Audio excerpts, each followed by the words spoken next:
Hello friends. 2023 का CTET exam का date announce हो चुका है जो जुलाई में होने वाला है।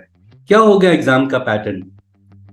नंबर ऑफ क्वेश्चंस कितने होंगे, टाइम कितना मिलेगा, कितने पर हम क्वालिफाई कर जाएंगे अगर हम जनरल में हैं या फिर हम ओबीसी एससी एसटी में हैं, तो मिनिमम क्वालिफाइंग मार्क्स क्या है, एग्जाम की तैयारी कैसे करें, एनसीईआरटी की कौन सी बुक्स, किस क्लास की बुक्स को, पेपर वन और पेपर टू के लिए क्या पढ़ना चाहिए, ये सारा कुछ अभी हम डिस्कस करेंगे और देखेंगे कि इस एग्जाम को कैसे एक बार में, अगर आपने प्रॉपरली फॉलो किया तो दो बार देने की जरूरत नहीं पड़ेगी, एक बार में ही आप क्वालिफाई कर जाएंगे। सीटेट 2023 के मेजर पॉइंट्स क्या क्या हैं, एग्जाम का सिलेबस क्या है, नंबर ऑफ क्वेश्चंस कितने होंगे, टाइम कितना मिलेगा, क्वालिफाइंग मार्क्स क्या है, जनरल और ओबीसी एससी एसटी के लिए अलग अलग मार्क्स चाहिए या जो भी है वो उसे हम देखेंगे। क्या नेगेटिव मार्किंग है, ये भी कुछ लोगों की क्वेरी थी, उसे भी हम बताएंगे और चेंजेस क्या हुए हैं इन रीसेंट पैटर्न। तो चलिए हम शुरू करते हैं और देखते हैं कि इस एग्जाम के लिए क्या क्या करना है। सबसे पहला जो चीज याद रखिएगा, अब से ये एग्जाम पूरे साल में दो बार होगा, एक बार जुलाई में और एक बार दिसंबर में होगा। साथ में नंबर ऑफ क्वेश्चंस कितने होंगे, दोनों पेपर वन पेपर टू में दोनों में बराबर ही होंगे, यानी 150 क्वेश्चंस होंगे, मार्क्स 150 होगा और टाइम भी 150 मिनट मिलेगा, यानी एक क्वेश्चन के लिए एक मिनट आपको समय मिलेगा। अगर आप इसे 150 मिनट को आवर्स में कन्वर्ट करके समझ रहे हैं तो 2.5 आवर का आपको टाइम मिलेगा। नेक्स्ट पॉइंट हम लोग को जानना चाहिए, क्वालिफाइंग मार्क्स क्या होता है, कितने मार्क्स पर जनरल क्वालिफाई करेंगे। तो जनरल को मिनिमम स्कोर होगा 90, यानी अगर आप 150 में से 90 राइट करते हैं तो आप क्वालिफाई कर जाएंगे, ये मिनिमम क्वालिफाइंग मार्क्स है। वैसे 90 नहीं आना, कोशिश तो ये करनी है कि 110 120 तो मिनिमम आना चाहिए। और अगर पूरी बात को फॉलो करेंगे, आने वाले वीडियोस को भी हमारे फॉलो करेंगे, बहुत इजीली आप 120 स्कोर कर लेंगे, ये पक्का विश्वास है मुझे। नाउ ओबीसी एससी एसटी के लिए कितने मार्क्स चाहिए क्वालिफाइंग, वो है 82, जनरल के लिए 90 और ओबीसी एससी एसटी के लिए 82। नेक्स्ट पॉइंट हमको जानना चाहिए वो ये है कि क्या इसमें नेगेटिव मार्क्स है, नहीं, इसमें कोई मार्क्स नहीं कटेगा। अगर आपने 90 राइट कर दिया, आप जनरल स्टूडेंट, आपने 90 राइट बना दिया, आप 10 गलत भी कर देंगे कोई फर्क नहीं पड़ता, आपको 90 ही मिलेगा, आपको नेगेटिव मार्किंग इसमें नहीं है। स्टडी मटेरियल क्या होना चाहिए, सबसे पहले तो एनसीईआरटी पर फोकस करना है। पेपर वन के लिए दे रहे हैं तो कहां से कहां तक, पेपर टू के लिए देख रहे हैं तो कौन कौन सा एनसीईआरटी के बुक्स आपको फॉलो करना है, अभी मैं उसके लिए बताने वाला हूं। साथ में प्रीवियस एग्जाम क्वेश्चन पर बहुत अच्छे से ध्यान देकर के बनाएंगे और इसको अगर आपने इतना अच्छा कर लिया तो इससे भी आप बहुत आराम से क्वालिफाई कर लेंगे। यानी एनसीईआरटी प्रॉपर पढ़ लीजिए, प्रीवियस एग्जाम क्वेश्चंस रोज बनाइए, अपनी गलतियों को लिखिए, कहां पर क्या क्या मिस्टेक आपसे हो रहा है उस पर आप नोट्स बनाइए, उसे दो बार तीन बार पढ़ लीजिए और बहुत इजीली ये एग्जाम निकल जाएगा।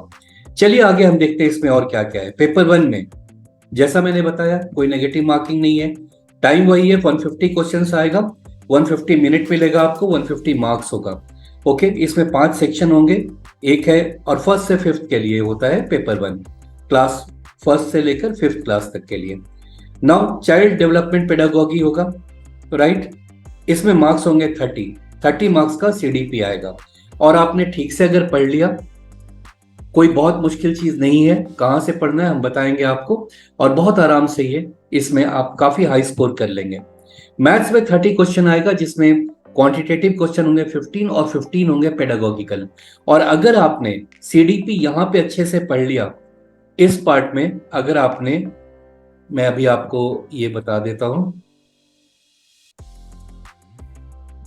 यहां पे इसमें 15 मार्क्स, दो पार्ट हो गए, 15 होंगे जो कि क्वांटिटेटिव क्वेश्चंस होंगे और 15 होंगे पेडागोगिकल, और ऐसा ही सब में होगा, यानी ईवीएस में भी ऐसे ही रहेगा, लैंग्वेज में भी वैसा ही होगा, लैंग्वेज 2 में भी होगा। तो अगर आप यहां पर सीडीपी अच्छे से पढ़ लेते हैं तो आपको कोई प्रॉब्लम नहीं होने जा रही है। ये मैथ्स पेडागोगी या इंग्लिश पेडागोगी सब में सिमिलर ही पैटर्न पर आपके क्वेश्चन सॉल्व होंगे, यानी आपको कुछ एक्स्ट्रा थॉट्स देने की जरूरत नहीं है। वैसे ही देखिए ईवीएस में भी आपको 30 क्वेश्चंस आएंगे, 30 जनरल क्वेश्चंस होंगे, 30 पेडागोगिकल होंगे। लैंग्वेज वन, अब इसमें 20 डिफरेंट लैंग्वेज आपको मिलेगा मौका, आप कोई सेलेक्ट कर सकते हैं। वैसे हम आपको यही सजेस्ट करेंगे, पेपर वन में आपको हिंदी रखना चाहिए और पेपर टू में इंग्लिश रखना चाहिए।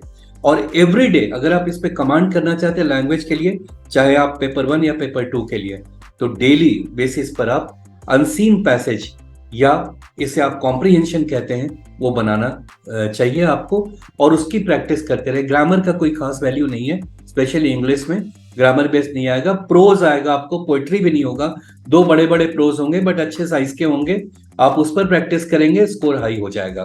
ग्रामर का कोई खास यूज नहीं, एक दो नंबर का अगर आएगा, और वो भी मोस्टली पैसेज पर ही बेस्ड होगा, तो आपको ये सॉल्व करने में दिक्कत नहीं आएगी। अब पेपर 2 देख ले, ये भी नेगेटिव मार्किंग, इसमें भी नहीं होगा।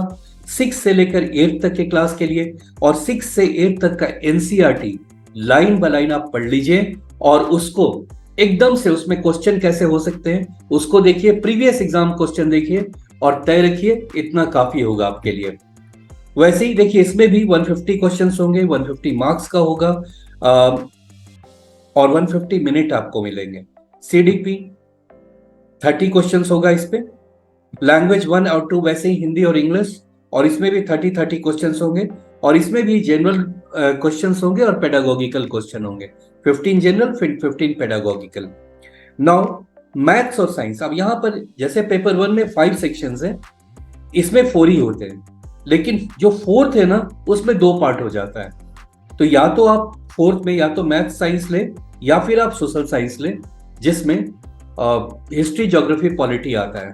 तो मैथ्स और साइंस लेंगे तो 30 क्वेश्चंस इसमें डिस्ट्रीब्यूट होगा। इसमें 60 क्वेश्चंस आएंगे, 30 मैथ से, 30 साइंस से, एंड अगेन मैथ से जो क्वेश्चन होगा क्वांटिटेटिव 15 होगा, और 15 पेडागोगिकल होगा। सिमिलर थिंग साइंस में भी वैसा ही होगा। नाउ अगर आप सोशल साइंस लेते हैं तो आपको हिस्ट्री, ज्योग्राफी, पॉलिटी से आएगा 20 क्वेश्चंस तीनों में, 10 जनरल, 10 पेडागोगिकल, तीनों में ऐसा होगा। और आप पेडागोगिकल एक बार अगर आपने यहाँ सीडीपी पढ़ लिया ठीक से, तो अलग से फिर कुछ करने की जरूरत नहीं है। बाकी सब में भी उसी मेथोडोलॉजी पर आप आंसर करेंगे, उसी प्रोसेस पर आप आंसर करेंगे। और इसमें भी आएगा आपको 60 क्वेश्चंस। अगर सोशल साइंस लेंगे 60 क्वेश्चंस, तो हिस्ट्री, ज्योग्राफी, पॉलिटी से होगा। और अगर आप साइंस लेते हैं, साइंस और मैथ्स वाला, तो उसमें मैथ से 30 क्वेश्चन, साइंस से 30 क्वेश्चंस। आई बिलीव पूरा एग्जाम का पैटर्न आपको समझ में आ गया, और मेन काम आपको ये करना है एनसीईआरटी का, लाइन बाय लाइन 6 to 8 अच्छे से पढ़ जाइए, और प्रीवियस एग्जाम क्वेश्चंस अच्छे से पढ़ जाइए। इतने पर हजारों बच्चे क्वालिफाई करते हैं, इतना करके। अगर आप कोचिंग करें, अच्छी बात है, थोड़ा कम टाइम में आप सीख लेंगे। अगर कोचिंग नहीं करना चाहते, सेल्फ स्टडी से करें, तो जो बात मैंने बताई है, एनसीईआरटी पूरा कवर कीजिए, और प्रीवियस ईयर्स क्वेश्चन पर ध्यान देंगे, क्योंकि आजकल जो क्वेश्चन का पैटर्न आ रहा है, तो वो स्ट्रेट अवे नहीं हो रहा है, एसर्शन रीजन आता है, कथन और निष्कर्ष करके आता है। और ये चीज थोड़ा सा पैटर्न आपको, वैसे ये रेलिवेंट या ये कब का कई एग्जाम्स में आता है, इसमें नया इंट्रोडक्शन हुआ है। और ये एग्जाम ऑनलाइन है, इसलिए ज्यादातर आप कोशिश करें कि ऑनलाइन टेस्ट दें, ऑनलाइन पढ़ाई करें, क्योंकि एक पर एक अगर आप बुक से पढ़कर जाते हैं और वहां ऑनलाइन टेस्ट देते हैं, तो आप परेशान हो सकते हैं। अब वो गोला भरने वाला टाइम वेस्ट आपका नहीं होगा, सीधा आंसर करेंगे। और एक चीज ध्यान रखेंगे, जैसे DSSS में आपने एक सेक्शन बनाया, तो उसका सेकंड सेक्शन में आप गए तो प्रीवियस सेक्शन में नहीं जा सकते हैं, इसमें नहीं होगा ये।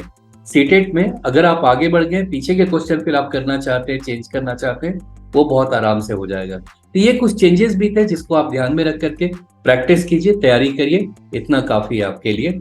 Right students, thank you so much for watching.